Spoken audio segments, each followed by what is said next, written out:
মানে আশেপাশে অনেক মানুষ ছিল, তাদেরকে সবাইকে দিতাম, নিজেরা খাইতাম। বড় একটা পাতিলে করে রান্না করতাম। আমি ভাবছি সেটা পাকাই ফেলবো, বলতে সেটা পাকাইলে তুমি খাইতেই পারবা না। অনেকদিন ধরে দেখি যে সবাই তরমুজের খোসা দিয়ে জেলি বানাচ্ছে। অল্প করে আনতে বলি, ও একটু বেশি করে আনে। ওভাবে যে একটু বেশি করে নিলে ক্ষতি কি? ও তো বানাবেই বানাবে, মানে ওর এটার প্রতি অবাক হয়ে গেছি যে আরো বেশি নেওয়া উচিত ছিল। আজকে কি রান্না করবো ভাবতেছি, তো পরে আমার এই লাউটা তো মনেই নেই, লাউ যে বাইরে আসছিল। তো এখন এই লাউটা আজকে রান্না করবো। এই তো চিংড়ি মাছ ভিজিয়ে দিছি, এই চিংড়ি মাছ দিয়ে আজকে যে কুচা চিংড়ি মাছ এক প্যাকেট আর একটু বড় বড় চিংড়ি মাছ এক প্যাকেট, দুটা ভিজেছি। এগুলো দিয়ে লাউটা রান্না করবো। আর সাথে এই যে আজকে সকাল থেকে অনেক ব্যস্ত ছিলাম, অনেক দৌড়াদৌড়ি হয়েছে একটা কাজের জন্য। তো এই এখন দুপুরবেলা ঘরে আসছি, আর ঘরে এসে দেখি আম্মু অনেক কাজ শেষ করে রাখছে। কিন্তু আমাদের অনেক প্রিয়, আমরা সবাই হেলেঞ্চ শাকটা পছন্দ করি। তো আমি এটা আগে বাছিয়ে রাখছি, কারণ শাকের মধ্যে পোকা থাকে, তো রান্নার সময় তাড়াতাড়ি করে বাঁচতে গেলে অনেক সময় পোকা থেকে যায়। এই জন্য আমি আগে থেকে শাকটা কুটার সময় সবসময় আমি একটু সতর্কভাবে কুটিয়ে শাক আনবেন। কখনো শাক কিন্তু না কুইটা ফ্রিজে ঢুকাবেন না, সবসময় কুইটা বাইসা একদম পরিষ্কার করে তারপরে ফ্রিজে ঢুকাবেন। তাহলে হয় কি, এই যে শাকের সাথে যে পোকাগুলো থাকে ওগুলো আর মানে অন্যান্য খাবারের সাথে ছড়াতে পারে না। এরকম কিন্তু আমাদের চট্টগ্রামে অনেক ঘটনা ঘটছে যে শাক আইনা ফ্রিজে ঢুকাই দিচ্ছে, তারপরে ওই শাক থেকে পোকা যাইয়া অন্য খাবার নষ্ট করে ফেলছে, আর এতে করে অনেক ক্ষতি হয়েছে, এরকম হয়েছে। আম্মু আজকে আমাদের জন্য লাউ চিংড়ি আর হেলেঞ্চা শাক ভাজি করবে। আলহামদুলিল্লাহ, এই খাবারগুলো কিন্তু অনেক ভালো শরীরের জন্য আর মজা হয়। লাউতে এই গরমকালে লাউ আমাদের শরীরের জন্য অনেক ভালো, কারণ শরীরে যে ডিহাইড্রেশন হয় ওটা থেকে লাউ অনেক বেশি মানে উপকারী। আমি লাউয়ের খোসাটাও ভাজি করব, কারণ লাউয়ের খোসা দিয়ে আলু দিয়ে ভাজি করলে অনেক ভালো লাগে, আবার রুটি দিয়ে খেতে পারি। ওই জন্য লাউয়ের খোসাটাও ভাজি করব, লাউটা রান্না করব, আর এখানে শাক ভাজি করব। আর আরেকটা জিনিস দেখাইবে আম্মু আপনাদেরকে, এটা দেখাইতে ভুলে গেছে। আব্বু বিকালবেলা এটা নিয়ে আসছিল, কাঁঠাল। দেখেন কাঁঠাল, আমি বলছিলাম যে ছোট্ট একটা কাঁঠাল আনতে, কারণ আর এটা কি কাঁঠাল আনলো? গাছে এত সুন্দর সুন্দর কাঁঠাল থাকতে এটা কি কাঁঠাল আনলো আমাকে একটু বলেন। তো যাই হোক, এটা আনছে, এটা তা তো আমার কোনো অসুবিধা নাই, কারণ ছোট মোটো আছে। তো কাঁচা কাঁঠাল আগে রান্না করলে মানে আশেপাশে অনেক মানুষ ছিল, তাদেরকে সবাইকে দিতাম, নিজেরা খাইতাম। বড় একটা পাতিলে করে রান্না করতাম। কিন্তু এখনকার সময় এখানে যে আসছে, এখানে কেউ নাই, এখানে আমরা নিজেরাই। তো কাঁচা কাঁঠাল ঘরে কিন্তু কেউ তো একটা খায় না, আমার ছেলেরা খায় না, আমরা মা মেয়ে দুজনে খাই। তো এটা হলেই তো চলতো না, তারপরে কি দরকার ছিল? এটা দেখেন, এবার এটা দেখলাম। কত বড় একটা কাঁঠাল দেখেন, এটা আমি বেরও করতে চাইছি না। তো কত বড় একটা কাঁঠাল নিয়ে আসছে। তো এটা আমি কখন কাইটা খাবো? এটা তো খাওয়া সম্ভবই না। আমি ভাবতেছি এটা পাকাই ফেলবো, বলতে সেটা পাকাইলে তুমি খাইতেই পারবা না। এখন কি করবো এতগুলা কাঁঠাল নিয়ে, বলেন তো? না পারবো এগুলা পাকাইতে, আর না পারবো এগুলো এখন রান্না করে খাইতে, কারণ এত কাঁঠাল একসাথে রান্না করে খাওয়া তো সম্ভব না। তো যাই হোক, আপু সবসময় আমাদের সাথে এই রকমের মানে একটা আনতে বললে আব্বু মনে করে দুইটা আনতে বলছে আম্মু, তো দুইটা তিনটা নিয়ে আসে। ওর দোষ না, এটা ওর একটা অভ্যাস। মানে ও সবসময় আমি যদি অল্প করে আনতে বলি ও একটু বেশি করে আনে, ওভাবে যে একটু বেশি করে নিলে ক্ষতি কি? এটা এখন এই দুইটা কাঁঠাল নিয়ে আমরা কি করব, এটা যখন কিছু করলে আপনাদের সাথে শেয়ার করব। আবার আম্মু জেলি বানাইছে, এই প্রথমবার আম্মু জেলি পারফেক্ট হয়েছে, তরমুজের জেলি। কত সুন্দর হয়েছে দেখেন, অনেক পারফেক্ট হয়েছে। অন্যান্য বারে জেলি আমি ধরতে না ধরতে ভেঙে যায়, কিন্তু এবার আর ভাঙছে না, যতই লাড়াচাড়া করি ভাঙছে না।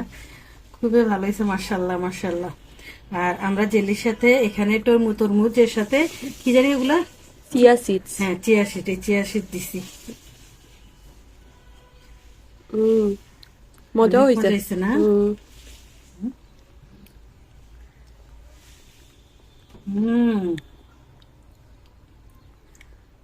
খুব মজা হয়েছে, খুব। কবুতর গুলাকে যে এখানে ডাইল দিই, দেখেন কি সুন্দর করে আসে এখানে খায় ওরা। দাঁড়ানো জায়গা দিতে পারি না, এরকম ঝুলে ঝুলেই খায়। কি করব এখন, এইভাবেই খাবার দিই, ওরা এইভাবেই খেতে পছন্দ করে। আম্মু এখানে কুচা চিংড়ি নিয়ে নিছে। আম্মু থেকে কিন্তু বড় চিংড়ি মাছ ছিল, কিন্তু আম্মু ইচ্ছা করে নেয়নি। আর এদিকে রসুনও ছেঁচে নিচ্ছে। আজকে রান্না দেরি হয়ে গেছে, একদম দেরি হয়ে গেছে। তুমি বড় চিংড়ি কেন নেও নাই? আমি বড় চিংড়ি বাই করছিলাম, মানে ভাবছিলাম এটা বড় চিংড়ির প্যাকেট। এখন এরা ভিজানোর পরে এতক্ষণ পরে বরফ ছাড়ার পরে দেখতেছি যে এরা ছোট চিংড়ির প্যাকেট, এটা আমার কি দোষ কর? এটা আম্মু ইচ্ছা করেই করছে। একটু ইচ্ছা করি নাই। এখন তিশা বলতেছে ঠিক আছে আমি বড় চিংড়ি বাই করে দেই। এখন আমি বলতেছি এত সময় নাই, এখন অল্প সময়, এটা দিয়ে খাও না এবার। লাউয়ের সাথে ভাববেন যে আমি আলু কেন দিছি, লাউয়ের সাথে আলু কি যায়? যায়, অনেক সুন্দর যায়। লাউয়ের সাথে সবসময় 2টা আলু দিবেন, অল্প করে আর কি, অল্প করে দিলে দিবেন। দেখবেন লাউ তরকারিটা এত ভালো লাগতেছে খাইতে, ঘন হয়ে যাবে, খুব মজা লাগবে। আর সাথে একটু টমেটো দিলে আরো ভালো। ওমা, একটা কাটি নেই এত সারা হয়ে গেছে। আজকে আম্মু দেরি হয়ে গেছে যে এই জন্য তাড়াতাড়ি করতে যাই, সব উল্টা ফুল্টা হয়ে যাচ্ছে। হ্যাঁ, আজকে অনেক দেরি হয়েছে, ওরা একটু বাইরে ছিল তো, এই জন্য আমার অনেক দেরি হয়ে গেছে আজকে। আমরা বাইরে ছিলাম কিন্তু আম্মু টেনশন করতেছিল, মানে কাজটা অনেক বেশি গুরুত্বপূর্ণ ছিল, কিন্তু হয় নাই। দেখি সামনে কি হয়, যখন কাজটা শেষ করতে পারবো আপনাদের সাথে শেয়ারও করব কি কাজ ছিল। অনেক টেনশনের একটা কাজ, হবে না কি হবে না এটা নিয়ে আম্মু অনেক টেনশনে ছিল, কিন্তু শেষ পর্যন্ত হয় নাই। আমাদের রান্নাঘরটা অনেক ছোট, এই জন্য সব মানে গোছ গাছ করে এরপরে কাজ করতে হয়। আর এই যে শাকটা ভিজায় রাখছি, ভিজায় রাখার পর একদম তাজা হয়ে গেছে। তো এখন এটা ভালো করে ধুবো, ধুয়ে তারপরে কুচু কুচু করে কেটে নেব। একটু দিয়ে দিচ্ছি লাউগুলো, চিংড়িটা কষানো হয়ে গেছে, এখন লাউটা দিয়ে দিলাম। আজকে আমার পছন্দের একটা তরকারি, এটা কিসেরও পছন্দের, শুধু চাষিদের অপছন্দের। চাষিরা একদম লাউ পছন্দ করে না।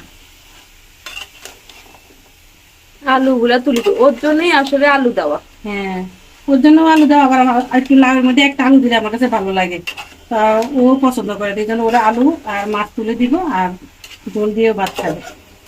লাউয়ের বাকলগুলো রাখি দিছি, এগুলো ভাজা করব, আর সাথে একটু লাউও রাখছি যাতে একটু খাইতে ভালো লাগে।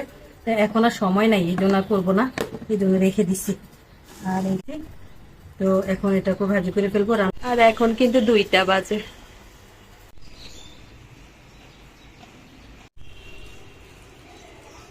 রান্না করা শেষ, আম্মু এখন আমাদেরকে খাওয়ার জন্য দিয়ে দিবে। অনেক তাড়াহুড়া করে রান্না শেষ করছে। হ্যাঁ, ওটা তামিমের জন্য বাড়ছি, লাউ চিংড়ি রান্না করছি, সাথে আলু দিছি, কত সুন্দর দেখছেন, খাইতে কিন্তু ভীষণ মজা হয় এই তরকারিটা এভাবে রান্না করলে। শেষ করে আর শান্তি নাই, জিরাইতে পারলাম না। তিশা শুরু করছে যে আম্মু তরমুজের খোসা তো নষ্ট হয়ে যাবে, এগুলো দিয়ে না তুমি বলছো জেলি বানাইবা, এখন চলে আসছি জেলি বানাতে। এই যে খোসা নিয়ে নিছি কতগুলা, এগুলো পরিষ্কার করছি, আর এখন এটা করতেছি। এই লাল অংশটা কিন্তু একদমই থাকতে পারবে না, আজকে অনেক দিন ধরে দেখি যে সবাই তরমুজের খোসা দিয়ে জেলি বানাচ্ছে, তা আমারও খুব খেতে ইচ্ছা করছিল, তাই আম্মুকে বারবার বলতেছিলাম আম্মু একটু তরমুজের খোসা জেলি বানাই দাও। আমার আবার না সকালবেলা পাউরুটি দিয়ে তো জেলি দিয়ে খাইতে অনেক ভাল লাগে, কিন্তু বাজারের জেলিগুলো একদম ভালো না, বেশি চিনি দেয়। হ্যাঁ, প্রচুর মিষ্টি হয়, ওটাও খেতে চায় না। তো বলতেছে সবাই বানাইতেছে আম্মু দেখো কত সুন্দর হয়েছে, কত ভাল লাগে খাইতে, অনেক মজা হবে, বানাও না। তো আর কি করবো, তা আমিও নামি গেছি।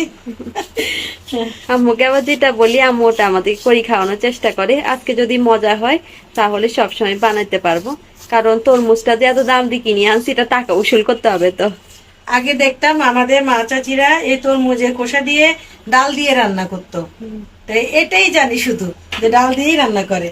তো কখনো রান্না করি নাই, কিন্তু এখন দেখতেছি এটা দিয়ে নাকি জেলিও বানায়, তো আজকে আমিও একটু বানাই দেখি। চিকেন কিউবটা আমাদের অনেক কাজে লাগছে। তরমুজের কি জানি, তরমুজের কি খোসা, তরমুজের খোসা দিয়ে কি জানি বানাইতে চাইছিলাম, তরমুজের খোসা দিয়ে বানাইতে চাইছিলাম জেলি। হ্যাঁ, কিন্তু মেহমান চলে আসছে এই জন্য আম্মু আর ওটা বানাইতে পারেনি, মনে হয় রাতে বানাবে। এখন আমাদেরকে নাস্তা হিসেবে একটু নুডলস রান্না করে দিচ্ছে চিংড়ি মাছ দিয়ে।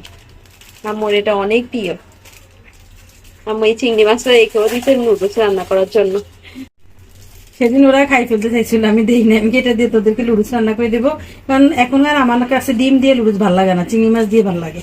জেলি তো খাওয়া হলো না, এখন নুডলস খাই, আর আম্মু নুডলস সিদ্ধ করছে। আমি ঘরে মেহমান আসছে দেখে আমি ভাবছিলাম যে বানাবো না, বলছি রে ফেলে দাও, থাকা আবার তরমুজ আনলে তারপরে বানাবো। ও তো বানাবেই বানাবে, মানে ওর এটার প্রতি এতটাই আক্রোশ ঢুকছে যে ওটা কেমন হয় খেতে, এটা কেমন লাগবো খাইতে, এটাও বানাবে কোনো কাজ শুরু করলেও তো শেষ করতে হয়। এখন কিছু করার নাই। এই তো দেখেন কত কষ্ট করে ও কুচাইতেছে, তারপর এগুলো কিন্তু ওই সিলছে, সবগুলো ও সিলছে। এই আর কি অবস্থা, বুঝছেন। দেখি তো ওর এই মানে কনফিডেন্সটা কতক্ষণ থাকে। মজা হবে খেতে।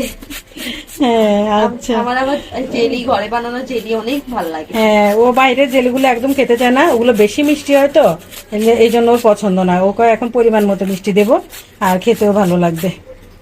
তো পুরো আমরা বানাই, কিন্তু আপনাদের সাথেও শেয়ার করবো, দেখবেন কত সুন্দর হয়। অনেকগুলা গ্রেড করে ফেলেছি, আর 2টা বাকি আছে, ওই যে আম্মু করবে। আর এদিকে আমার নাস্তাও রেডি। তাকে কত সুন্দর লুডুস রান্না করে দিছি, তুমি এই কাজটা করে দিছো দেখে। আর নাস্তা খাই, এরপরে এটার কাজ শেষ করব। আম্মু এখন এটাকে একটু লবণ দিয়ে সিদ্ধ বসিয়ে দিয়েছে, আর এরপরে আমরা এটা দিয়ে জ্যাম তৈরি করব। এই লেবুর খোসাগুলো আম্মু রস বের করছে জ্যামে দেওয়ার জন্য। তাই আমি আম্মুকে বললাম যে আম্মু, এগুলো এই জিনিসটাও তো আমাদের ব্যবহার করা দরকার, তো এটাকেও গ্রেড করে দিয়ে দিচ্ছি। এটা হচ্ছে ওর পন্ডিতি, বুঝছেন। এই সব জায়গার মধ্যে এভাবে পন্ডিতি না করলে ওর ভাল লাগে না। এই তখন লেবুর খোসার গুলারে এনে দিয়ে দিতেছে, এটা নাকি অপচয় হয়ে যাবে, এই জন্য এই পন্ডিতিরা করতেছে। এগুলো সবসময় অফ ক্যামেরায় করি, কিন্তু আজকে আম্মু দেখাই দিল। এই পন্ডিতির কারণে যদি কিছু হয় দেখ। লেবুর স্মেল, গ্রান আসবে সুন্দর লেবুর। জ্যামটা খাইতে অবশ্য ভালোই হবে, কারণ এভাবে লেবুরিয়া দিলে মানে খোসা দিলে দেখি কিরকম হয়েছে। পানি একদম শুকাই গেছে, এখন সিদ্ধ হয়ে গেছে, সিদ্ধ হয়ে গেছে পুরো। আবার লেবু সুন্দর গ্রাম আসতেছে। এখন আমরা জ্যাম বানাইছি অবশেষে। মাশাআল্লাহ, আমাদের অনেক সুন্দর জ্যাম তৈরি হয়েছে। কিন্তু দুঃখজনক ব্যাপার হচ্ছে, আমরা এতগুলো খোসা নিলাম আর মাত্র এইটুকু হয়েছে। এই যে এইটুকু হয়েছে, অবাক হয়ে গেছি। তো আরো বেশি নেওয়া উচিত ছিল। আমরা তো ভাবছিলাম প্রথমে যে আমাদের এটা পুইরা মনে হয় আরো কিছু লাগবে, আর এখন দেখি এটাই পুরাইতে পারি নাই। প্রথমবার তৈরি করছি তো এই জন্য বুঝতে পারিনি।